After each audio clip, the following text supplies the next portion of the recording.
Hi, I'm Swan, and this is Black Like Vanilla, home for Black conversation outside the simulation. Welcome. I'm so pleased to have you here for our very first episode. My guest today is Ramsey Robinson. He's an artist, writer, social worker, and member of the Party for Socialism and Liberation. Please join us in our conversations about COVID and mental health, gas prices, Russia, Ukraine, and a 100-year-old WEB DuBois quote asking and urging that Black Americans never put their faith in the Republican or Democratic parties again. Y'all ready to get uncomfortable? Let's go. But first, I have a disclaimer. I implore you to not take anything that you hear here or in general as Bible. Please do the research for yourself and fall into a rabbit hole and see what you find. Knowledge of self starts with you. I'm glad to have you here today. It's been a very interesting 2 years. The outside is open again. I guess, COVID's kind of over. I'm not sure if I'm supposed to be wearing a mask now or not. How you feeling? All I know is this gave me an opportunity to those moments where you really see, I'm like, oh damn, that's how I am. Because when I was on campus and they had lifted, I came in, the brother was a security guard, he said, you don't have to wear the mask on campus anymore. I want to tell you, I have not worn it for 0 seconds since he said that. So if they tell me you don't have to wear the mask, I'm not wearing it. Yeah. Now, on the other side, a good friend of mine, a comrade of mine, just told me about how his grandmama just died. Like the horror stories you hear, he's like, "Yo, this is not over." Supposedly there's another BA.2 strain coming, and even right now the hospitals, so there's also a point I think where it's in a certain people's self-interest for us to just get back as business as usual. And I mean business as usual, so they can open up, so they can keep wage theft from the workers, making money, stealing workers' wages, has always been under the system, and making profits, making endless profits that go nowhere. They're overproducing stuff that we don't need.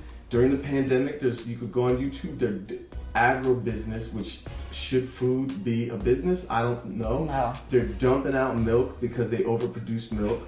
They're burning fields because they overproduce wheat. So there's a motive for them to want us to get back out there. At the same time, I'm also a human being, and oh my God, I love people so much, and the COVID has fucked me up, and so for me to be able to drop the mask and connect with people that way a little more it's really been beautiful for me. Exactly. It's kind of like being stuck between a rock and a hard place, because on one end, you understand the severity of the situation. People are dying and you can't discount that. But at the same time, there's personal things, like mental health and just not being around people, not being able to participate in the same things that you were able to participate in. And it really gets you. I know my mental health was shot during COVID. I did not know that I can get as low as I got. And in my lowest state, I realized that I could even go lower. And that scared me the most, of being able to be stuck in that dark space and not knowing when you're going to come out. That's the reason why I got vaccinated. But now being out and not seeing masks, I thought I was going to be one of those people. I actually said it. I was like, well, when they drop the mask, I'm still going to be wearing a mask because I don't want to get sick. And when they stopped with the mask, I was like, I'm not wearing a mask. If I'm in a really small confined space with a lot of people, I will. But that sense of normalcy, even if it's false, I don't know, it means more to me now, where I'm willing to, I guess, risk my health, for that sense of freedom. So it feels good to at least not have that mandated, to just kind of feel normal going into a grocery store, you know, but the mental health aspect was rough. And I actually want to thank you because you gave me a tool that I can use when my anxiety like goes crazy, and it was the 333. Can you explain that? Yeah, I mean, it's just so dope to hear that it works. I do it myself. I learned it just months ago. You know, I'm an intern social worker at Lock High in Watts, and you know, a lot of anxiety comes from not being in the present and tripping on the future, and a lot of depression comes from not being in the present and tripping on the past. And so, you know, just I want to give these students I'm working with the good shit, you know, before I leave, and help them cope with all that life gives us, you know what I'm saying, and help all of us like to know what we know, and we know a lot, and we've seen a lot, and we've experienced a lot, and it haunts us sometimes, and it hurts us sometimes, and to feel what we feel, and we feel a lot of different things inside, but not get knocked off our square where we start to get into enragement or shame or depression or anger, you know, or those dark places. So one very practical thing is this exercise called 333, and the first set of threes is you just really find three things that are around you, you know, so you can, like I'm looking, I don't know if these are on camera now, but damn, right? So I just saw that, and that's right here and that's right now, and you can trip on that. I mean, this space we're in, I know viewers might not be able to see everything, but look at this right here. Come on. The James Bond. That's a second thing that I just saw. Now I'm tripping. I'm back here. I'm out of my head, you know? And I'm thinking about how he said we must be better than the white man, which I love. Exactly. You know? And then you find another third. And then the second is three things you hear. And that I find really beautiful. Because, you know, if we just go right now, I hear the hiss of a speaker. I hear like a very gentle hum in the background. And you might even hear something internal. But the thing is though, is that even with the sound one, I really love because it forces you to find sound. And the trick in that is that you're paying attention to finding that sound, that you are releasing that tension and anxiety that you have. You don't even realize it because you're like, okay, I'm in a quiet room. I can figure out where a second sound. Now I'm playing a game, you know, like it's just that it de-escalates. It's beautiful. And then what's the third one? Third one is just to move three parts of your body, you know, and it's, you can do it super slick, like you can wiggle your toe, because this is, you know, we get stressed out sometimes where we can't be doing some meditation or whatever, you know, so these are all things that you could do and no one can know that you're doing them. Although please pass it on, you know what I'm saying, but so I'm moving my toes right now, and I'm feeling my toes, you know. I'm tapping the heels of my feet, and I'm getting my fingers going right now. You know what I'm saying? Again, just gets us in touch with our body, which is connected, grounded. That's awesome. Are there any other like strategies you think would be helpful? I definitely do. Something I'm also trying to feel out how to build with this with students and everybody in my life right now is like to dismantle, to really work on identifying how we can get to the root of all the stress that comes at us, right? So why we even have to do the 333, man? You know, like why is there's a war popping off right now? There's 75% of Americans work 1 to 2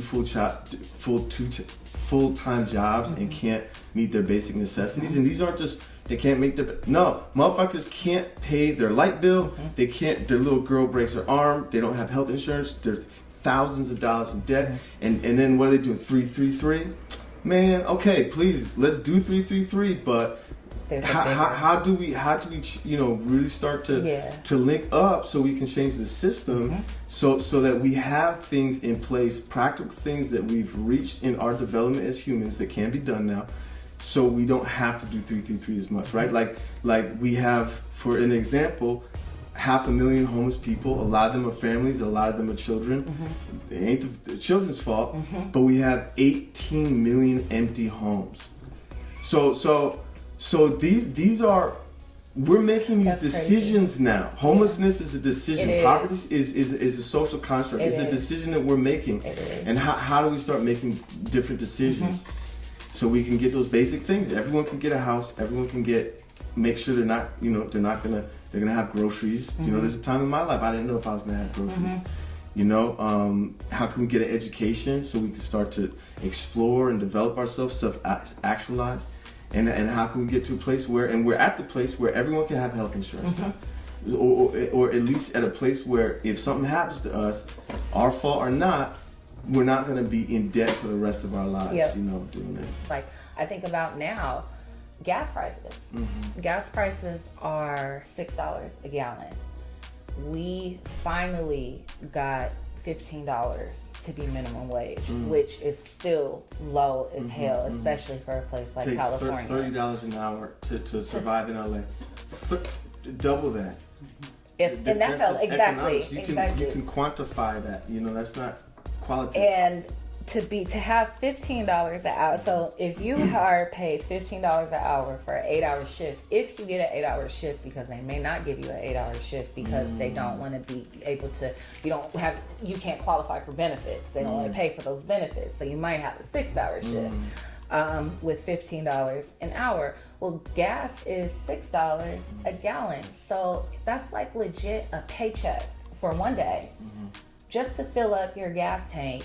To drive to work, you don't even know how far the job is, you know what I'm saying? So it's like you're losing money now to go to work. And I don't think that, I think that the people who are in it understand it, but I think the people who aren't in it don't have any real concept of how drained the working class people are. Like, we just are getting gouged left and right, having to keep pushing us more and more. And they just want to squeeze more. Relief. It's like it was squeezing the blood out of a beet or something. No, we will not have a place where we can look at your kids when they work. No. Exactly, and then you gotta pay for that. Like, you gotta pay for your kids to be. So for you to go to work for $15 an hour with $6 a gallon gas, you have to pay for a place to have your kids. You still have to pay your bills, and then you still have to pay $6 a gallon for gas. And then people are saying $15 is too much. Like, what? It should have been $15 10 years ago. Like, it's actually cheaper to have people that have access to basic necessities, because then you don't have to spend a lot of money to take care of them in the long run. But it's like everybody's just focused on the money now. Yeah. That's it. Been focused on the money. And they're trying, and I just like what you say, like the working class people suffer the most, and there's so many more of us that are suffering than those that are just like sucking our blood vampiristically, sitting back while all this is happening and not giving, they'll keep pushing as much, and who would say they? We say they, the rich elites, the ones that have corporations, you know what I'm saying? That create laws so they can pull this stuff off, you know what I'm saying? To exploit people. To exploit people. They create laws so that they can influence our democracy. So now it's legal to just put cash money on the table and say, make a law for this. And these laws are the ones that we always get the short end of the stick. We're just squeezing out our souls more and more and more. And I love, and we're getting tired of it. And we've always been getting tired of it, and we always push back. Wherever there's oppression, there's resistance. Has to be. And they don't want us to, and they being the rich elites that have the big share and don't want to share. And we make that share. The workers are the ones that make all this wealth, but it's not getting distributed to us evenly. So they're, you know, so. Well, you brought up a good point to me in a conversation we had, I want to say like a month or two ago. We were talking about exploited workers who were exploited. And you said that, you know, Jeff Bezos is worth however many billions of dollars he's worth. And the Amazon workers technically do the same amount of work for arguably more for the Amazon to profit the way it does, yet they only get not even like a fraction of a percentage of those profits. So it's like the institution of Amazon would not exist without the workers who are delivering and managing the warehouses and all that stuff. They are able to allow the billions to be made, and yet they are the brokest. Something fucked up.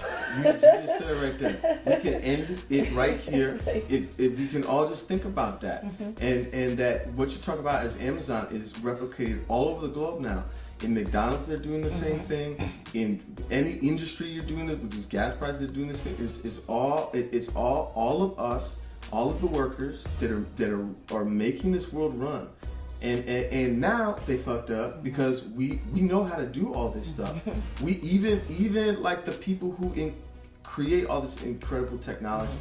You know, they're our workers too, and they're starting to realize, which I think is really good. If power is organized people or money, and we don't have a lot of money, we can organize our people. So now it's not just like you know me, the kind of jobs I worked for the last 20 years of my life. You know what I'm saying? So I've been on that bottom. I know what it's like to just in 1 hour I'm getting paid for, that's what my wage is, and the rest of my hours are going straight to the person. But I'm working. And this has happened all over, and so we can start to say, hey, this is not, we don't have to accept this anymore, and to really think about how we do this. And we have to click up, I think, internationally, because workers of the world got to get it together, because they're, you know what I'm saying, we get it. They're the backbone. You know what I'm saying? And so I'm very hopeful. I'm really, this has been a really dark time with COVID and with this war that's popping off. And it's been, and like you're saying, you know what I'm saying? Like we've gone dark that we never even knew. But I'm very hopeful because of just even the conversations we've been having, you know what I'm saying? Even just what we're talking about in the last minute and a half, you know what I'm saying? And it's incredibly hopeful. And it's so hopeful that we can do these things. This isn't utopian thinking now. No, it's not. We know that now. Yeah. We know where the wealth is concentrated. There's trillions of dollars concentrated in the bank, and we all made it. That's ours. That is our money. And what's stopping us from getting our money? It. Now, I think what's stopping us is that rich elite that we're talking about. They influence the courts. They influence our democratic system. They spend money to keep us ignorant. You know what I'm saying? They fund the police. You know what I'm saying? The prisons where they put people, literally black people like us who've talked about this. George Jackson. Anyone can look up George Jackson. People start talking about what we're talking about, which I don't sound like this is some crazy far out stuff or threatening. We're just talking about equity, There's a poster in the bathroom in this wonderful space we're in that said, a sister was saying, basically, I rock with Socrates because he was about what he was about and did it humbly. And I love Socrates' definition of justice, which is equal sharing. And that's exactly what we're not doing right now. But it's hopeful because we know there's enough to go around now. Yes, there is. There's enough to go around times like 3. Times 3, you 4, know, 5. So the fact that we can't even get a full round, that's what it blows my mind. Yeah. It absolutely blows my mind. You brought up the war that we're in right now. Well, not we're in, but I guess the Russia, Ukraine, the news likes to call it conflict. What do you feel like the motivations are behind this? Because for me, unfortunately, I have compassion for anyone that is in a unfair, unjust situation. However, and I'm not saying I'm just saying, just in general, period. Anybody that's, any people that are being oppressed, I have compassion for. And if they're being treated unfairly or violently or being killed just for being who they are, I have an issue with that. So that goes across the board. But for this situation, I struggle with even connecting because I don't know what to believe. Because, the American media loves to talk about Russian propaganda and whatnot, but they neglect to mention that American media is propaganda. And once I saw that, like realized that we're just getting fed bullshit too, you know, it makes it really hard to even know what's really going on, to find. I'm not saying I'm not compassionate, but I just like, I don't believe anybody, you know, like I don't know specifically how real it is in these various situations there. And that's, you know, that's partially America's fault because, you know, they run a propaganda machine. But I say all that to say, you know, like, what are your thoughts on what's happening right now? And where do you think we're going to go? Like, do you think America's going to get involved? And do you even want America to get involved, etc.? Well, first of all, I'd like to say, you know, much of my perspective comes from the organization I'm with, you know what I'm saying? And so I'm very thankful for that, you know, because if folks who are listening to this want to check out what our party's statement is about this conflict, I'll get into it a little too, but they can go to the organization I'm involved in is the Party for Socialism and Liberation, and you can go to pslweb.org. But our statements and our newspaper, our online newspaper, is Liberation News. I think it's .com. I'll provide the information. They'll be linked. But anyway, they put me on, and I'm so thankful because they're showing me all this shit. And first of all, I'd like to say, I love how you said you're for people who are experiencing injustice. You know what I'm saying? And you know what, I am too. And what the media is not saying, but what a lot of us know is who is the U.S. to say anything and point the finger or whatever? Oh my, you know God, thank you. Because they're not talking about how they went in to Vietnam. And didn't your daddy? My dad was in Vietnam. You know what I'm saying? Yes. They don't talk about going into this little country with people with our skin color and trying to dominate them and Afghanistan and Iraq too. It's Afghanistan and Iraq. I just learned today 1.4 million Iraqis dead. Right? What did they go in there for? They're not talking about Libya, one of the most advanced African countries until the U.S. gets in there. They're not talking about Yemen, 300,000 people, y'all. Like just regular civilians. Regular that's the thing. folk You don't like even us. realize that's just like if we're sitting right here and a bomb hit this building and they would say 3 civilians. 3 just people that were just sitting here minding their business. We don't even connect that shit. You know what I'm saying? We're on and on it goes. Colombia, $1 billion in the 80s to El Salvador for our Latinx brothers and sisters out there, because they had democratically elected people, and we want to say it's all right for, you know what I'm saying, us to have democracy, which we don't, in my humble opinion. But then we don't let we say no, you can't do that now. And a lot of times, we don't even have to talk about it wasn't necessarily socialism or communism. Some of these countries, all they were simply doing was doing things like nationalizing their product, right? So like if everybody's sitting on this land, and so if oil comes up, it's everybody's. So they sell it on the market and they spread the wealth. And what happened in Afghanistan? The literacy rate shot up. What happened? Women were more economically empowered because they could work jobs now. And the U.S. doesn't want that, and so they get into these 20-year wars like in Afghanistan and Vietnam. We can enumerate over and over and over again. But then it's like welfare for the military-industrial complex, because it's just like now we're giving more reasons for American dollars to go overseas or to be used on things to kill people, and then yet we're still having people in America who don't have food, who don't have housing, who don't have clothes, who don't have education, and we're being told that there's no money for that. You know. But then where does this happen now? To your point, with this war now, they just Biden approved, I think, one bill off rip to Ukraine to give them weapons, which, by the way, a small amount of people in this country are making a lot of money right now, as they always do on these wars, and they're sending black and brown people that look just like us because they fucked up our circumstances, and so we're struggling to just be cool. And now what? I considered it. There's a time in my life I'm embarrassed to say I considered popping in there. I'm like, damn, they'll pay for my school and shit. Yeah. And, you know what I'm saying? Make it real sexy. And right. And it ain't real you know, sexy. it ain't sexy when you're seeing your friend you have a connection to. You know what I'm saying? We all know how it goes. And so it's great that we're having conversations like this, you know, and seeing these things nuanced. And, you know, I say, like, well, there's much to say. I don't know. But I mean, I think that handles it. But for the war thing, you know what I'm saying? Like these are just objective facts. You know, the U.S. has been surrounding Russia for a long time. They already have missiles like in Poland, in Yugoslavia, I believe, that can reach Russia. So Russia's like, what is going on? Y'all are pushing, and now they're pushing more with Ukraine.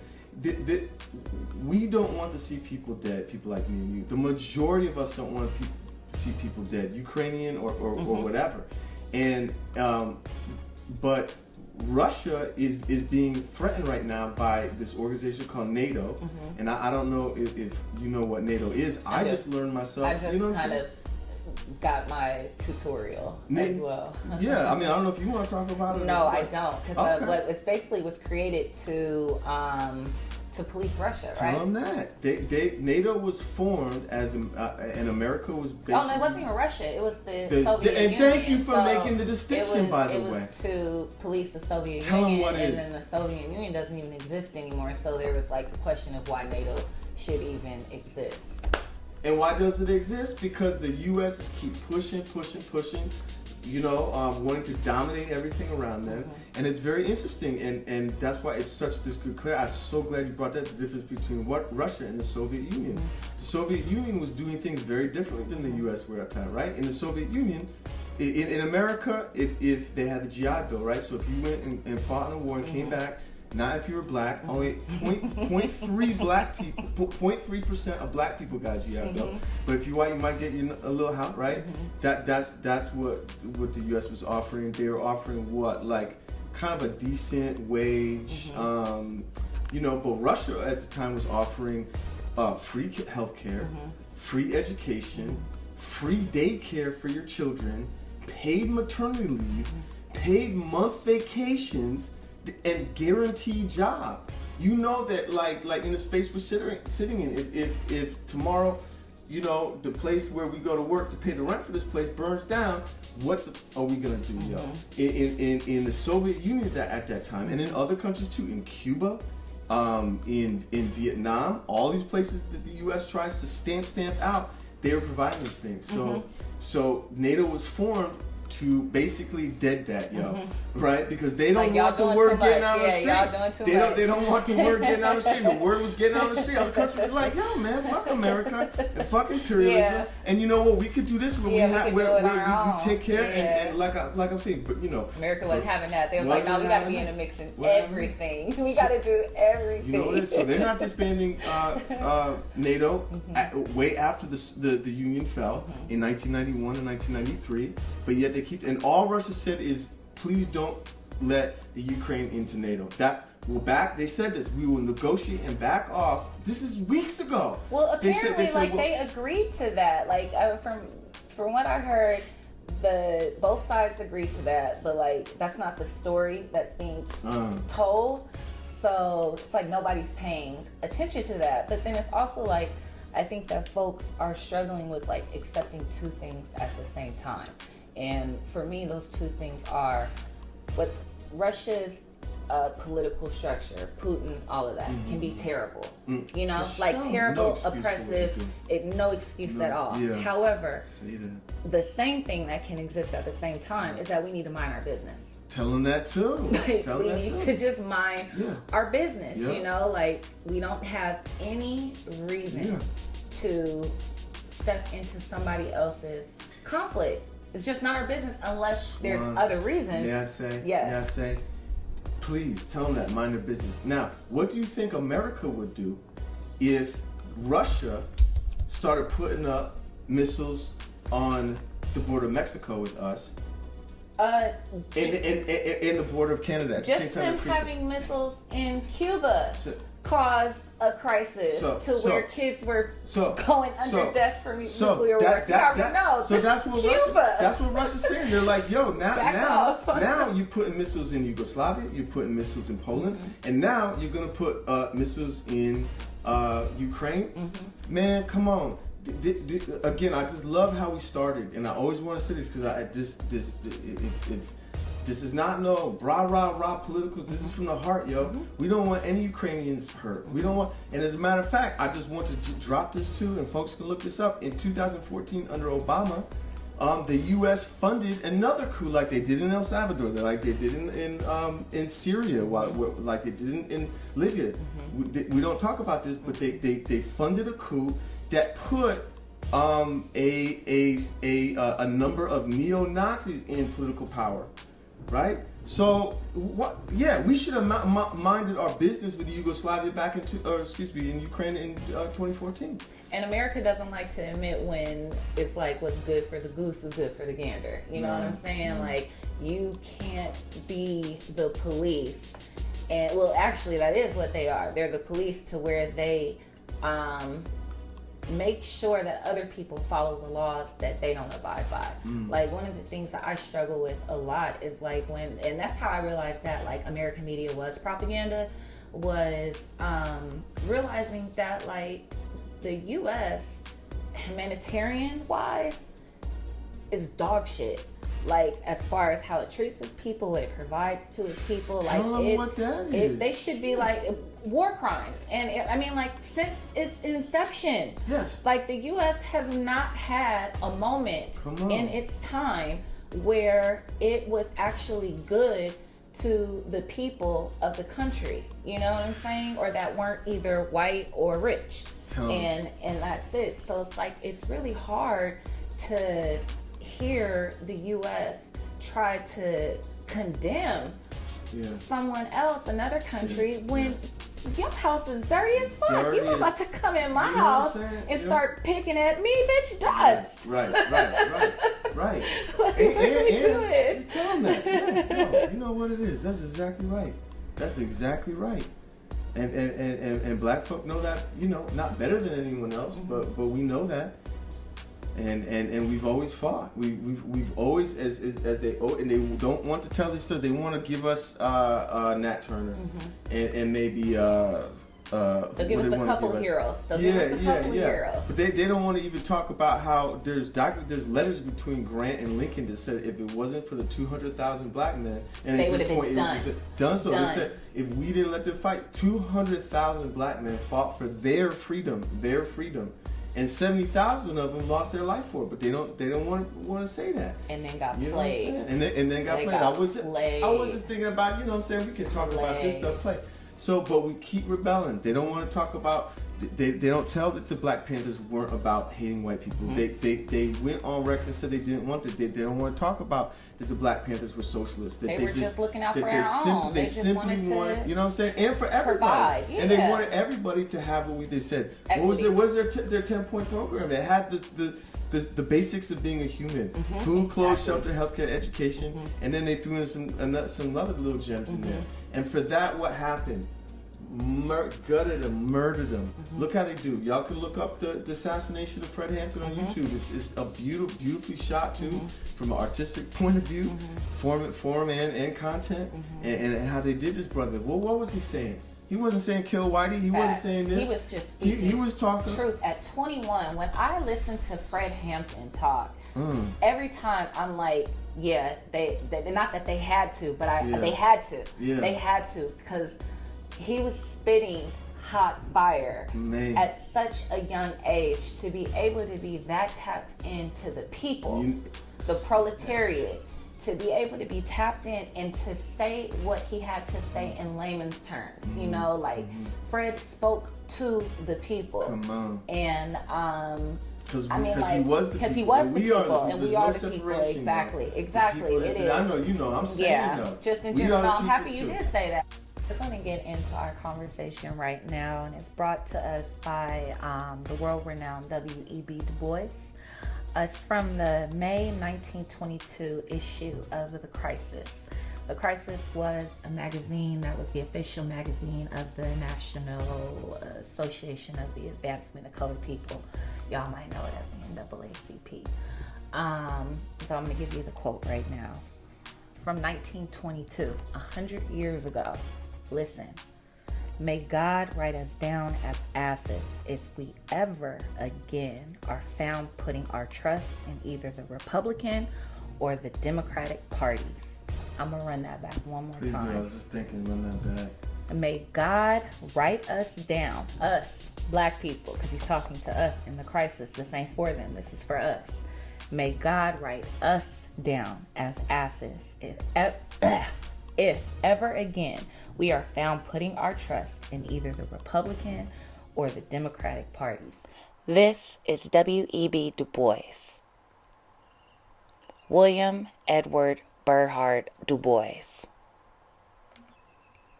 Du Bois was a HBCU-made Fisk grad, as well as a graduate of Harvard University. W.E.B. Du Bois was a sociologist, historian, author, and activist. In 1905, Du Bois founded the Niagara Movement, a civil rights organization that eventually led to him founding the National Association for the Advancement of Colored People, also known as the NAACP. Du Bois wrote The Negro Church, The Soul of Black Folks, The Talented Tenth, The Negro, and much more. The Crisis magazine was the official publication for the NAACP. In its May 1922 issue, Du Bois penned an opinion piece where he got some shit off his chest. Du Bois did not mince words when laying out his views on how Black Americans should position themselves politically. His piece was titled Kicking Us Out. Du Bois had hit his breaking point.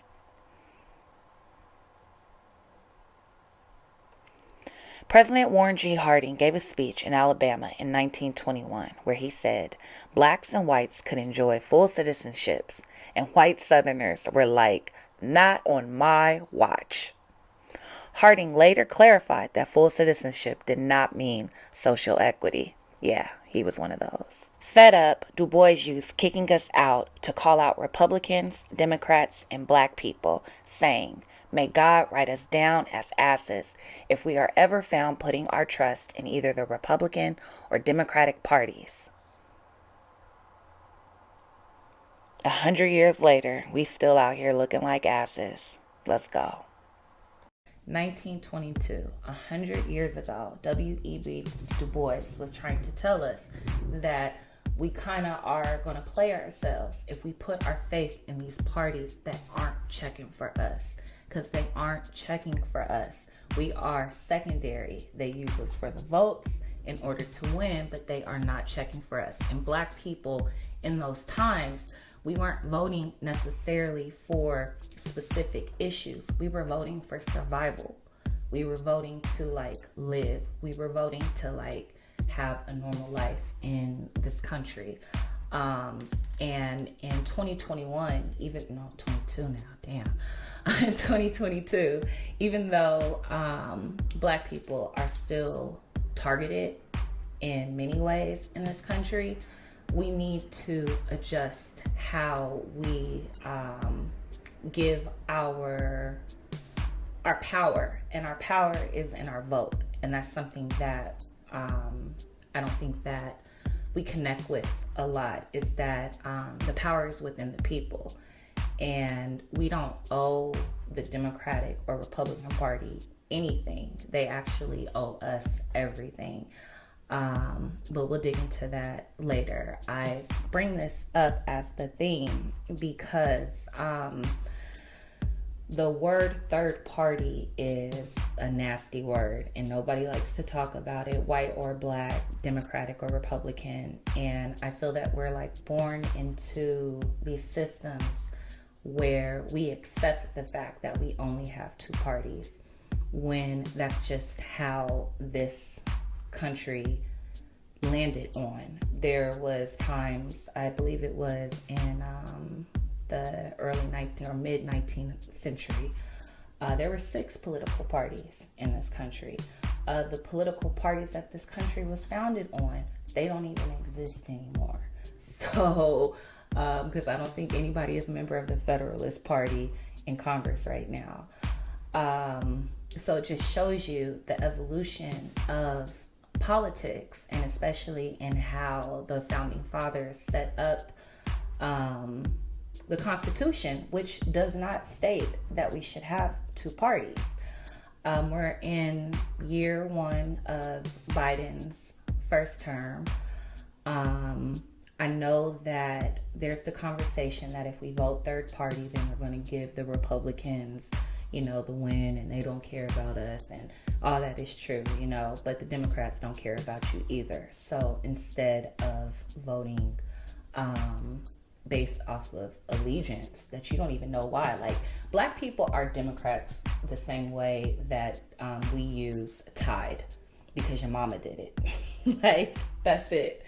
So it's not because you have Tide is amazing. You use Comet because your mama used Comet. You're a Democrat because your mama was a Democrat. Your dad was a Democrat, and you just didn't question why. And we need to actually question why. And that's why I'm happy I have Ramsey Robinson today, who is a member of the Party of Socialism and Liberation, to just talk about other options. And not even other options, because I'm not saying I'm endorsing the party. I'm endorsing other ideas. I'm endorsing conversation. I'm endorsing just knowledge outside of the systems that we have been born into and just accept as norm, when we really need to ask questions. We really need to dig down into why we vote the way we vote, and how we can work together in order to actually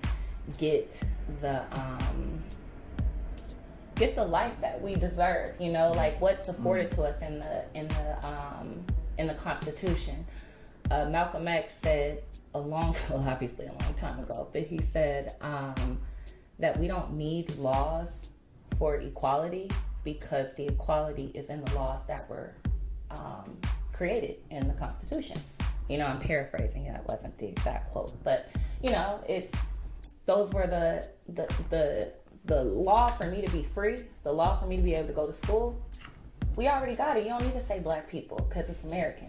You know what I'm saying? I'm American, so it's just automatically ingrained. You know what I'm saying? But nevertheless, I've talked on, so I want to just hear your thoughts on the quote and just where we're at specifically, as a people, but I mean like Black people specifically, and our loyalties to these parties that aren't giving us what we need, and like how we can reframe our thinking in order to be open to accepting just different ideas, or just being able to even push back a little bit.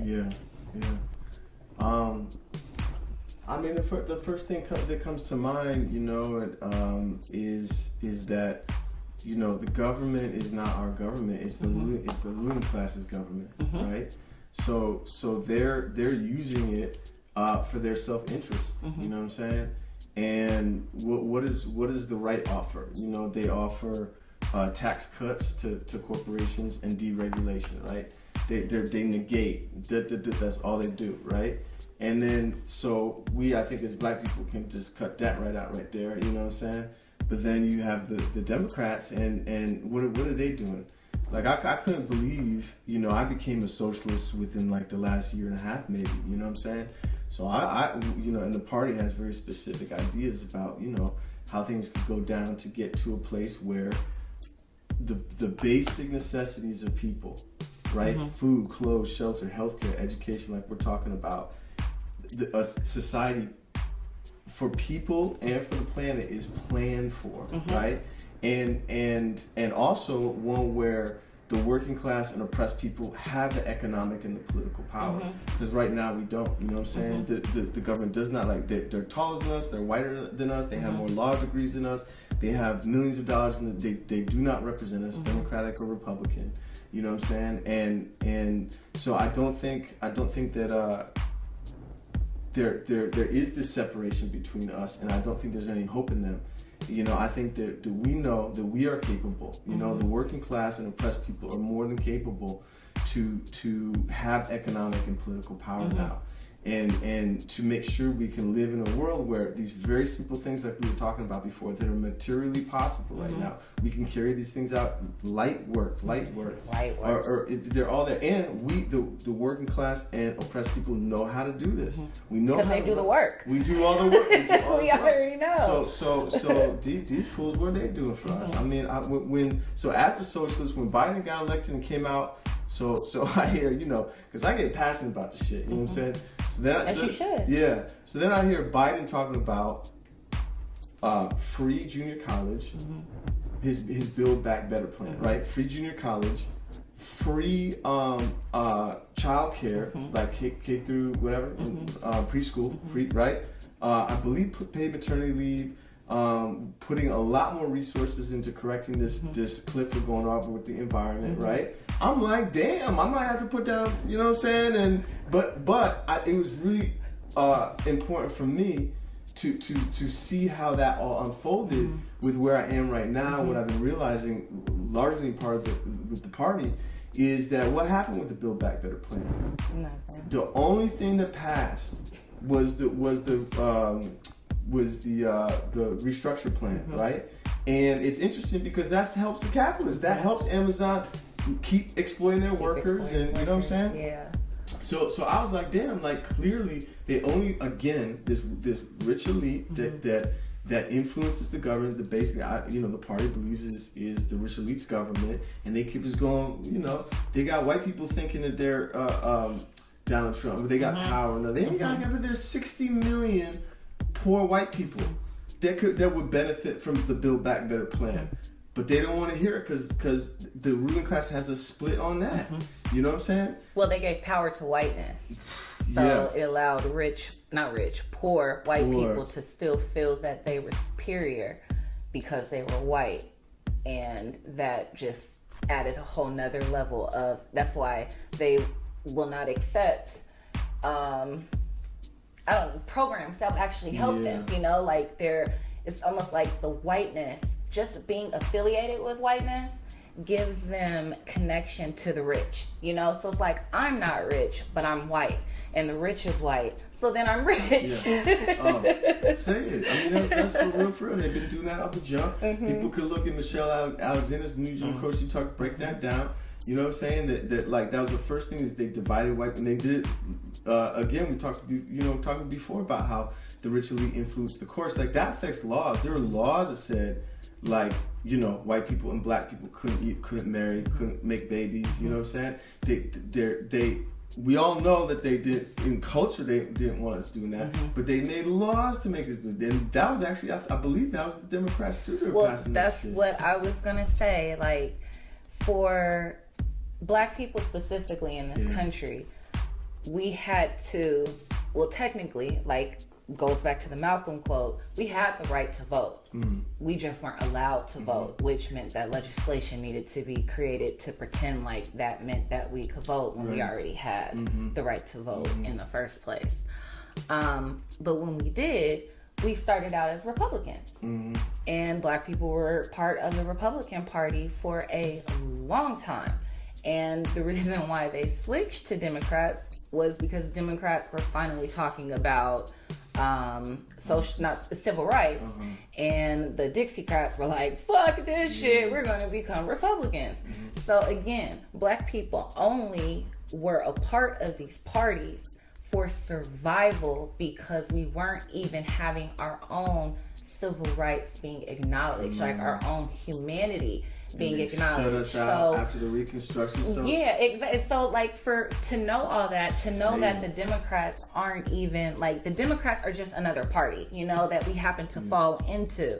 But I was a Democrat, diehard Democrat, and I think maybe 5 years ago, 5 or 6 years ago, I just was like, no, I don't want to be a part of this party anymore. They're not talking to me.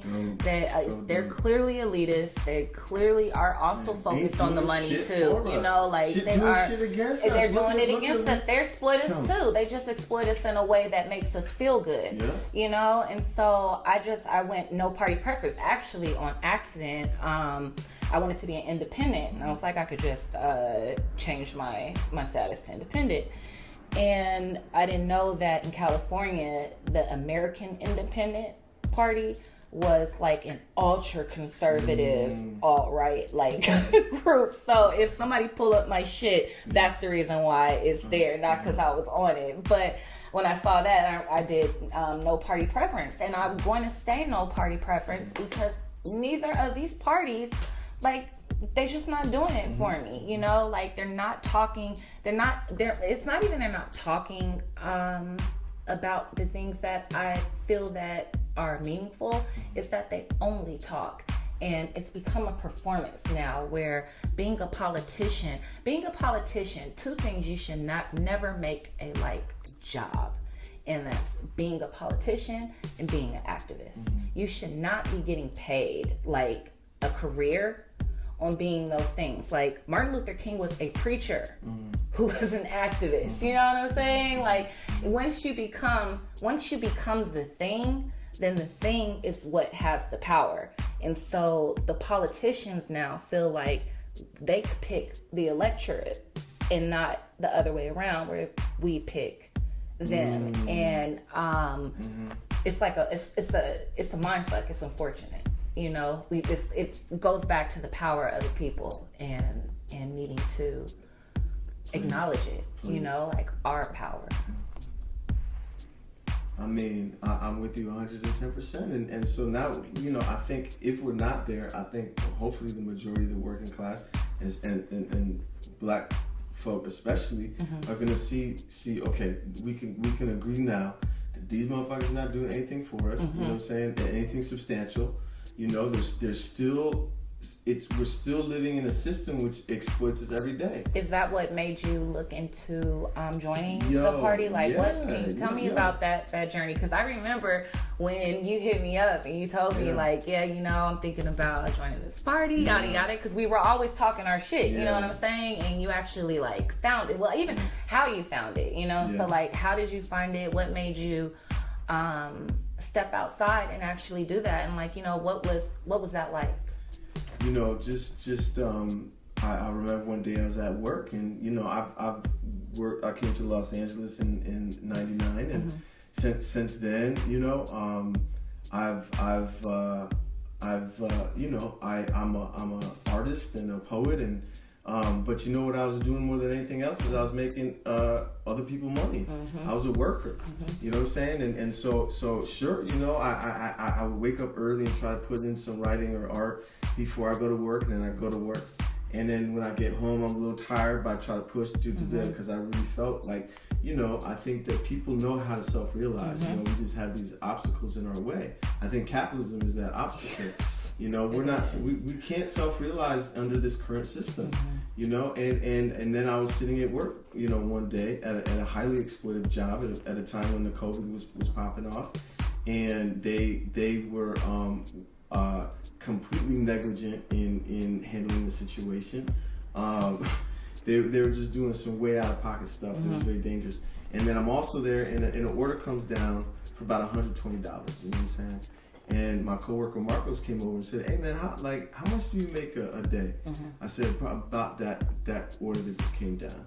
And he said, "Well, what are you doing for the rest of your time here today?" And I'm like, "Damn, I'm working for free." That is what this system does to each and every one of us when we clock in.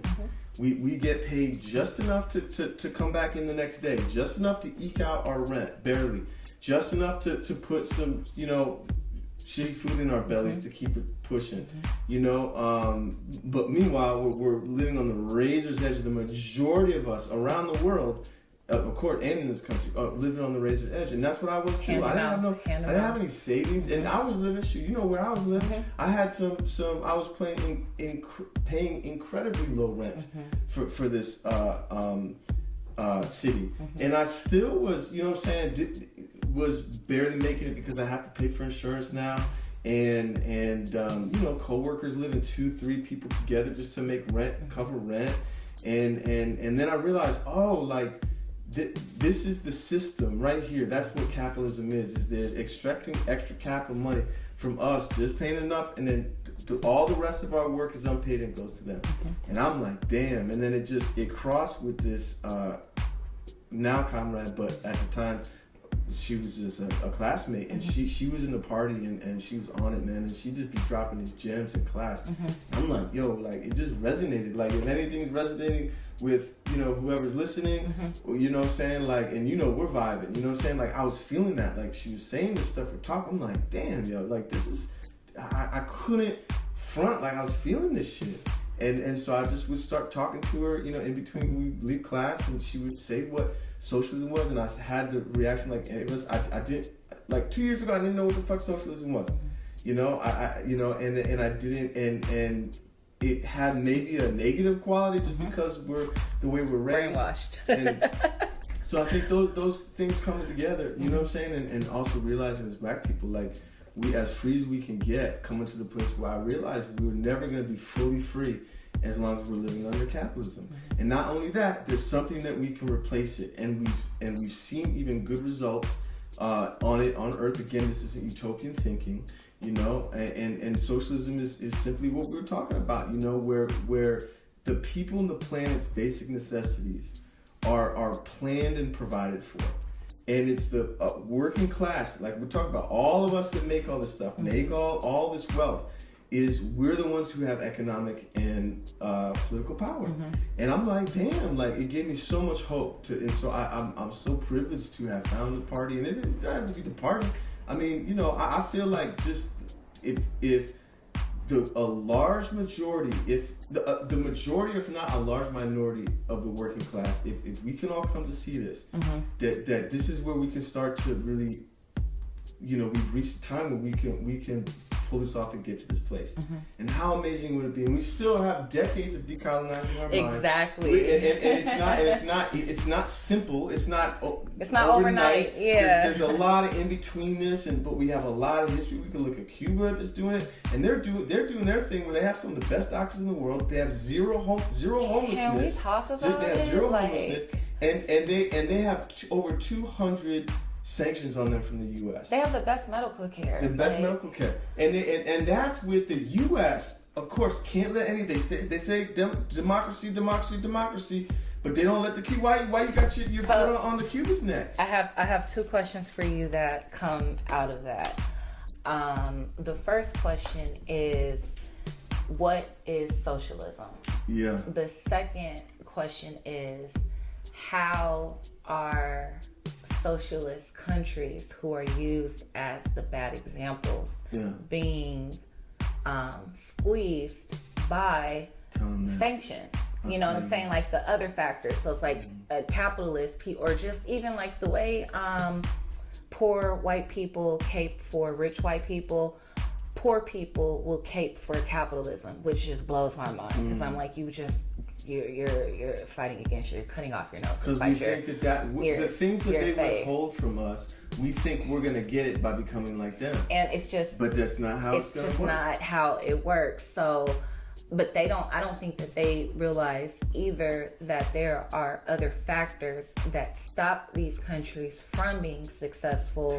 Because then if it's successful, then that means it works. And if it works, then we shouldn't be using capitalism, because clearly socialism could work. So for Cuba, you said that, you know, the U.S. has hundreds of sanctions on them, and that affects the people, and that's what makes the system not work, because they can't get anything, you know. You said it all, shoot. But I say that, I'm sorry. So don't apologize. It's a dialogue, and I'm co-signing on everything you're saying. If you can tell me, or if you can share, if you can educate us on what socialism is and like how it's misrepresented, and just kind of like just tying in the two, you know. Sure.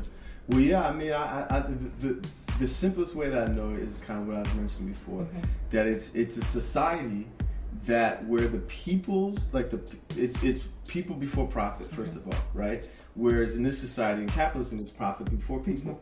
So it's inverting that, right? And it's a society where people's needs, which are very simple, right? We need very simple things to self-actualize. We need food, clothes, shelter, healthcare, education.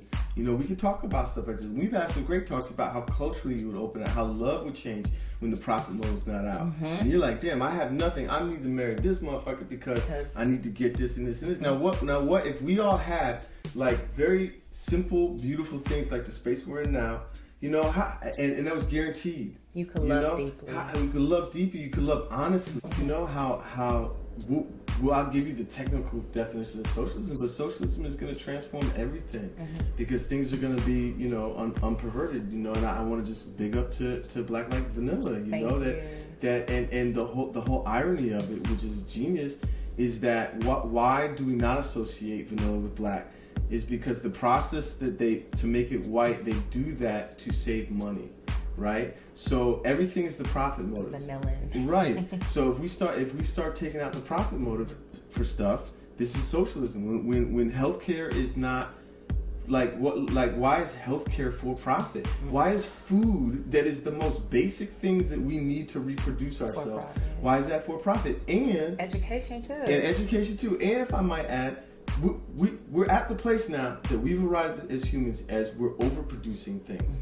We're overproducing food. So we shouldn't be having to scrap and kill our life energy to eat, right? To feed ourselves when we have enough now. So what are we doing? The capitalists are just squeezing us to keep producing this stuff, and they keep taking that capital off. Like I was saying, they pay for me to, you know what I'm saying, do the they pay me my little check that lets me come back the next day, but then the rest of the work I'm doing, you know, is going right to them. It's just straight to them, and that's a great way that you could put it, because I think that people have to like see, you know, like they have to visualize how it affects them personally, you know, in order to just even accept a new idea. And the concept of, you know, especially like if you're working at like Neiman Marcus, right? And somebody comes in and they just spend like $700 on whatever. And that's maybe what, like a week check for you that just happened that one time. So I think that will at least allow people to, like, when they go back to work and that happens, to start doing the math. You know, like, I rang up $15,000 today, and I take home $700. Okay. Where's that money going? Where's that money going? And the for-profit model for basic life necessities is terrible, especially when like you said, they will destroy extra crop and, you know, milk or whatever. But we have people starving. Same thing we talked earlier about the housing crisis. In 2008, we were overproducing homes, is what we were doing, right? And then the bubble boom, and these 10-year cycles we have where things are messed up and they hurt working class people is because of capitalism. So socialism is getting rid of capitalism. You know, again, if the majority of working class and oppressed people, or at least a large minority, can see that the majority of our problems, look, we're still gonna have jealousy, we're still gonna have, you know, we're humans. The human but, stuff. But the majority of our problems that we face, the root of it is capitalism. And the majority of how to solve that is through socialism. Then we can really start building our power for people, you know what I'm saying, and moving towards that. And so to give a technical definition of socialism is one where I think I've said it before, but like where the basic necessities of the people and the earth, the planet, are planned for, and where the workers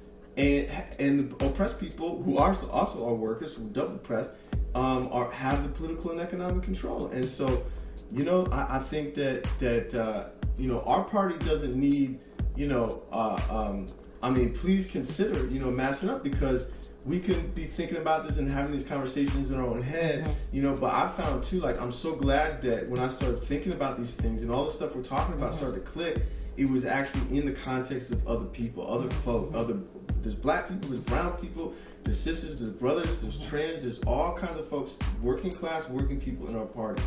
And we're all getting together and fighting. Now, you know, this is, we really take what we can really do. So we're linking up with, if there's any organizations that want to, you know, reach out to us, we're always coalition building. You know what I'm saying? We're getting involved in like all the things that matter, right? Yeah. So we have these, we're working with a couple tenants unions in LA.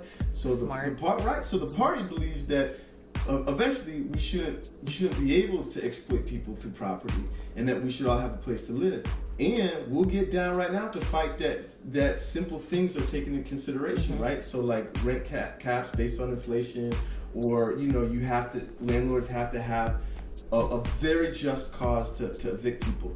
So we link up with that. We link up with, if a brother or sister gets smoked by the police, we're out there with BLM, we're out there with other organizations, the community, and saying, hey, also we want to stop brothers and sisters getting smoked by the police, and the police, they're part of the courts and the prisons and the media, like we're talking about before. They all exist to protect a small amount of people now.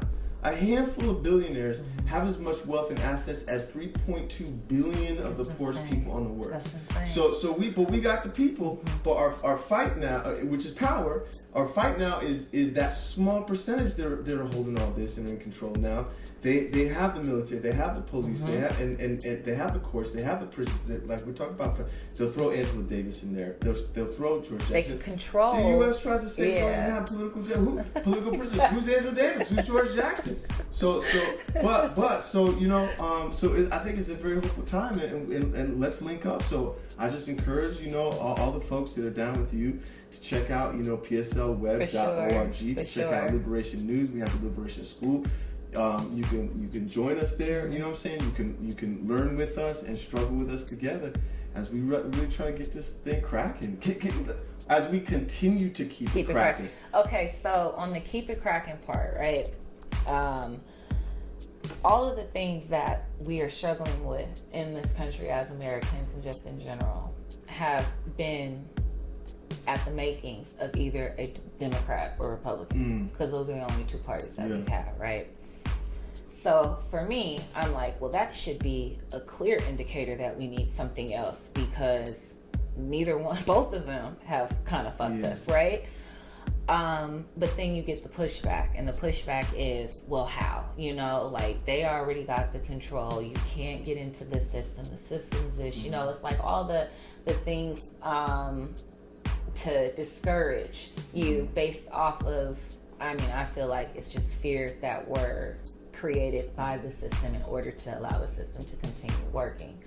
But from a more realistic standpoint, what are some of the small steps that can be taken in order to at least disrupt the system? You know, like that, for me, I feel that a candidate has to speak directly for what they're going to do. And then if they don't do it, we get another candidate. Like, there need to be term limits on Supreme Court, and term limits for senators. And we need new blood. You should not be in there, like I was saying earlier, you should not be a politician for 60 years.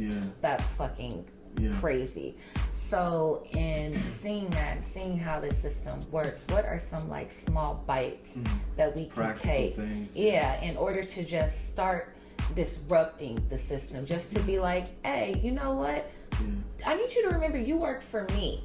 Like, my taxpayer money pays not only your salary, but your free health care that I don't even get. You know what I'm saying? So, well, do you have any, like, suggestions? Does the party have any, like, what does that look like? How do you guys, I would even say recruit? I've had the privilege to see it because I've been in the party now for about a year and a half since I became a member. Involved in the party for maybe 2 years now. Like, and you guys had like classes too, right? Like the Black Party, the Black Panther Party, because you know, like, you can't be a part of something if you don't know what the party stands for. And people are Democrats and Republicans; they don't even know what that means. Like, I barely even know what that means. Like, I do, but I when you become a Democrat, you don't know what the fucking Democrats stand for. You just, again, because your mom was a Democrat. So I mean, to your point, we're learning. You know what I'm saying, and we're applying. We're being critical of the time where, well, let me say this first of all, because you asked for a practical thing. I'll just say something I observed, right? So this Biden thing was really interesting because I became a member like right before he got elected, basically. So it was interesting to see that. And one thing that the party does, and I think if you ask some practical things we could do, is when he came out with this Build Back Better plan, we were like, of course, who's not down for that? Who, like we were saying before, what white person, what black person is not down for these very simple, basic things that he's talking this talk that we should already have. So we remain flexible. You know what I'm saying? We're like, carry it through, please. But we had a feeling that it wasn't going to go through, and it didn't. And then, so now we push. We said, so we're always being step by step with this stuff, seeing what's really going down, and trying to draw out all this stuff we're talking about, the contradictions we're talking about. How you going to say Build Back Better, put it out there, and then not get it done when we have a majority of Democrats, right? Right. So and to the tie breaking and all that. So everything is set for that to go through, and it still doesn't work. Okay, so that's why your quote is so brilliant, because so now we know. Okay, now we know for sure that these motherfuckers are not going to do that, and that starts of it, and then we keep pushing them and saying. And people are knowing. Yeah. And you know, so we keep pushing these, and we push on all these little levels like I'm talking about, like community policing, you know what I'm saying? Like we starting to police the police, you know what I'm saying? Housing rights, women's rights over their bodies, telling you know, my sisters what they can and cannot do with their body or whatever, you know what I'm saying? We get involved in all this and keep pushing, and then the idea is enough people are gonna realize, yeah, this is like, now we know what it is, and we can really start to replace this system with socialism. Yeah. You know what I'm saying? And I just want to say too, if I may, you know, it is like Mike Tyson says, fuck it, it's a fight. And it is going to be a fight, because you were asking about other countries and how socialism is perceived. Like when Russia switched from basically what it is now, right, to socialism, it was invaded by 14 different imperialistic countries, 14 different capitalist countries, right? They had their foot on their neck too, because they don't want to let anything happen. So I think it could be really hopeful to look at something like the USSR for how they're not without their problems. To look at Cuba, they're look at it, and that's the thing, because we have our problems too. So it's like if we're gonna look to, if somebody's gonna look to America, it's the same thing. And it's that little caveat, not without, you know, we have our problems too. I wanted to ask you, what is the difference between socialism and communism? I'd love to tell you. And then also, can you give an example of either a country that is using socialism, some form? Because I mean, like, I understand how capitalism would work if people were honest. But since people aren't honest and are greedy, capitalism isn't going to work, because obviously people just want more profits. So I gear more towards being like more socialist, but with a little capitalism sprinkled over. But I think that people will conflate communism and socialism, and then also use the examples of how it's not working, not factoring in the reasons why it's not working. But are there any examples that you can give of socialism working either like on a full scale within a country, or just principles of it, like Canada having healthcare, you know, free healthcare? That's socialism. You know, it's a level of, it's a form of socialism. So well, I'll get to that. Let me answer that directly, because it bothers me when people won't answer directly. So your question is, what's the difference between socialism and communism? So communism, unfortunately, the planet has not seen yet. So even if a country has called itself communism, you know, because right now, like if and when, I'll say when, but if and when our country or our world, because I think it's going to have to be an international movement of all oppressed people and all working people from country to country, you know what I'm saying, from landmass to landmass. If and when this pops off, we're still going to need the certain things to defend ourselves from other countries. Like we mentioned the USSR, that you know, they couldn't just bloom and do their own thing. They had to put a lot of their time and energy into defending themselves from Japan, from the U.S., who invaded them, right? So we're not naive and utopian. We know that when the people start to you know, when we get oppressed, you know, oppression breeds resistance and rebellion. But you know, when we start to push, You know what I'm saying? They're going to push back. And so we need to have things in place that we can defend ourselves and you know, fight, you know?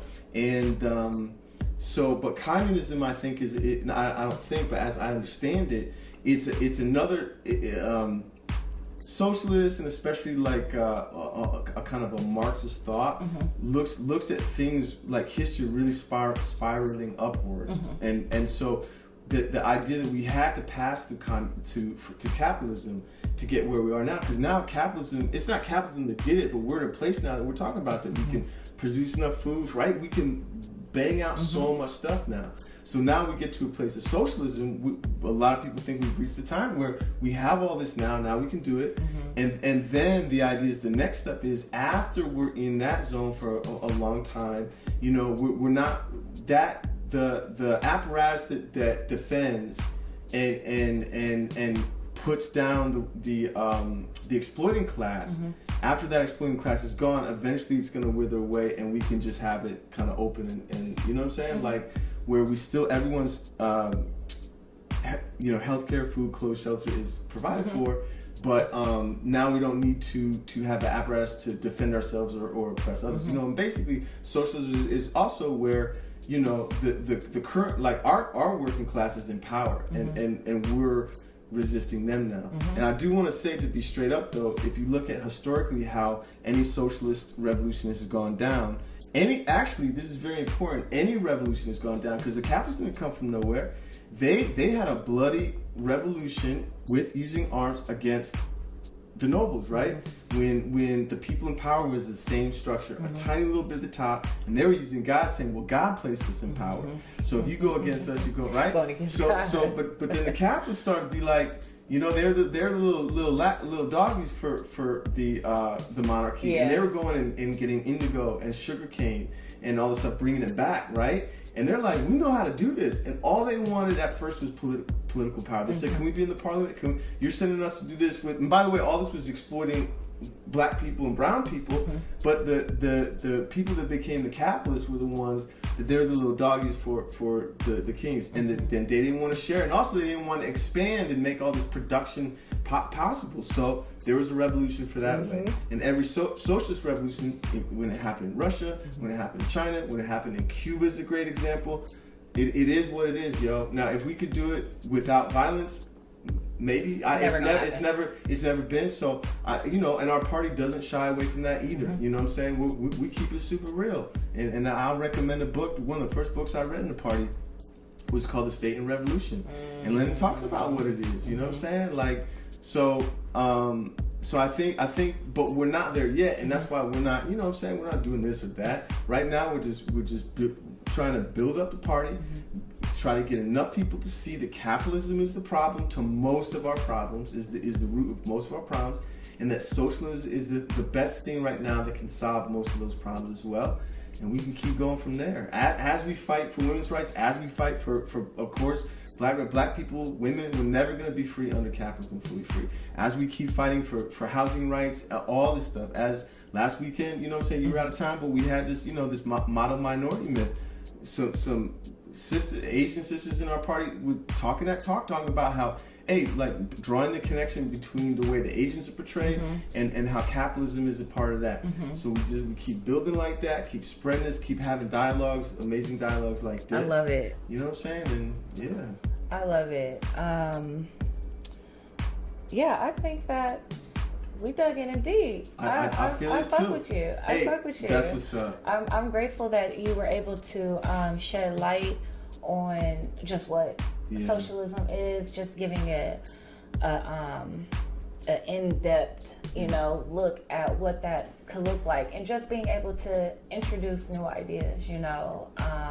I'll definitely have links for all of the things that you said, any resources that you provided, and thank you, Ramsey, so And before you wrap it up, can I read another DuBois quote? Okay, Absolutely. We're going to close it out. You know what I'm saying? We start and Here finish. we go. We're going to start full circle, baby. You know what I'm saying? This is the man too. Now at the first quote, he's criticizing the current, you know, now listen to this.